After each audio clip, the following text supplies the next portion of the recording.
Ouvir a Justiça de hoje e os temas do 6º Congresso Internacional de Direito Penal e Criminologia. Participa do programa o juiz Fernando Galvão da Rocha, do Tribunal de Justiça Militar de Minas Gerais. Doutor Fernando, com relação a essa descrença que o senhor falou, né? O senhor viu ali no Povo Fala, a impunidade. Eu pergunto ao senhor, qual é a tendência do controle social dessa violência crescente no Brasil? Se o Estado não responde. Lamentavelmente, se nós não iniciarmos uma proposta de mudança, um resgate de valores e de credibilidade, a tendência é que haja uma piora dessa situação.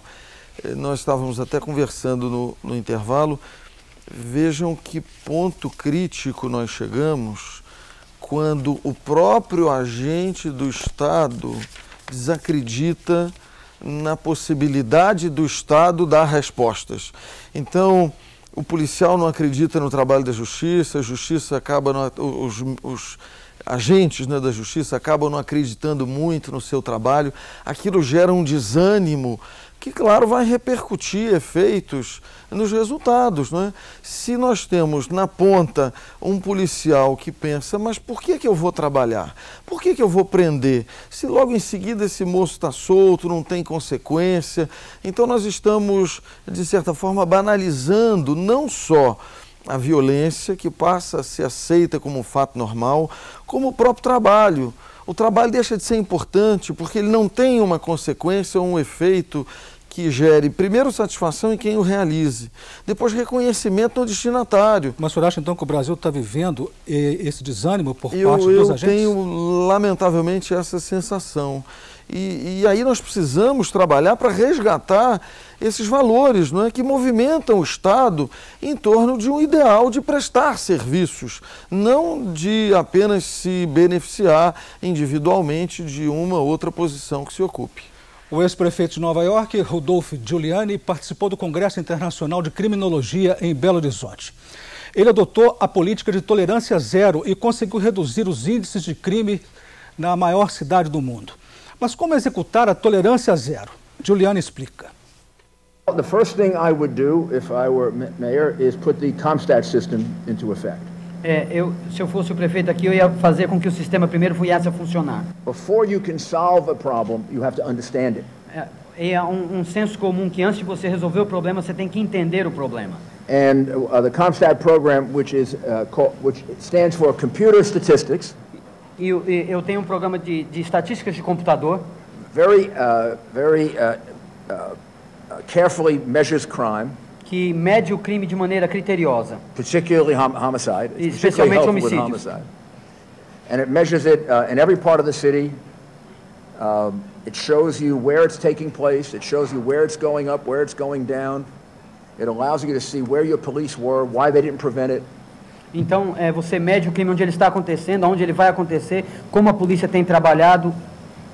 And I could list 10 major reasons for the massive reduction in crime in New York. E eu posso dar a vocês 10 diferentes medidas que baixaram o crime em Nova York. But if I could only have one, mas se eu puder dizer uma, it would be the CompStat system. É esse programa de computadores que nós criamos. O senhor viu o que ele falou, o prefeito Giuliani, que é preciso entender primeiro para depois solucionar.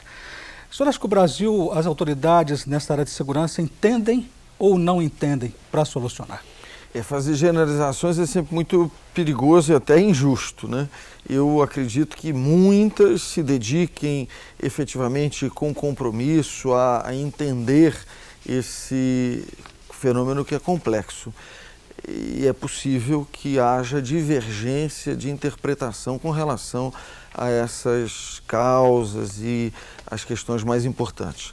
Eu penso, e o Giuliani colocou a questão um pouco nessa linha, que é necessário fazer um planejamento de prioridades. Então, quando nós temos no país 95% dos casos de homicídio com autoria ignorada, que mensagem nós damos à população? Não é? Quer dizer, o fato mais grave, o Estado não consegue dar respostas.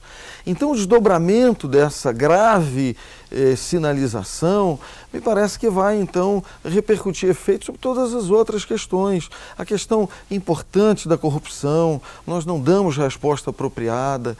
Então, um planejamento, isso na minha maneira de pensar, deveria iniciar por resgatar a credibilidade da eficiência do Estado nas questões que são mais relevantes. O homicídio é extremamente relevante, é um fato social extremamente relevante, e a corrupção é um fato extremamente relevante. Então nós precisamos sinalizar à população que o Estado investe recursos humanos e materiais para resolver os problemas mais graves. Doutor Fernando, o senhor acha que a política da tolerância zero daria certo no Brasil? Ela também é mal compreendida. O Giuliani recebe uma série de críticas que me parece que são extremamente injustas.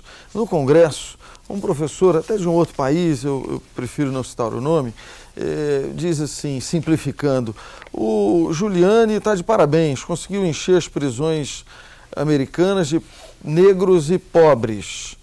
Eu não quis polemizar, mas pensei, nós aqui somos melhores, né? Porque nós enchemos as prisões com negros e pobres e não utilizamos teoria nenhuma, não é? Quer dizer, não há, nesse aspecto, uma crítica a se fazer. A perspectiva das janelas quebradas, a teoria das janelas quebradas, não tem esse viés que muitas vezes se quer dar de um Estado autoritário que quer fazer uma higienização social. Ela trabalha com a ideia, que me parece ser bastante interessante para a reflexão, de que um cenário de desordem estimula a que essa desordem se propague, se perpetue, se multiplique. E, ao contrário, um cenário de ordem vai repercutir como mensagem nas pessoas para que preservem aquela situação e que se tenha cada vez mais ordem. É só para explicar para o telespectador que a política de tolerância zero, ela se baseia muito nessa teoria das janelas quebradas, daqueles pequenos crimes. Não é isso? E eu tenho mais uma fala do ex-prefeito de Nova York, doutor Fernando. O tema da palestra dele, Rodolfo Giuliani, no Congresso, foi tolerância zero. E depois, o ex-prefeito falou aos jornalistas, durante a coletiva imprensa, sobre como ele enfrentou o problema das pichações em Nova York. Vamos ver.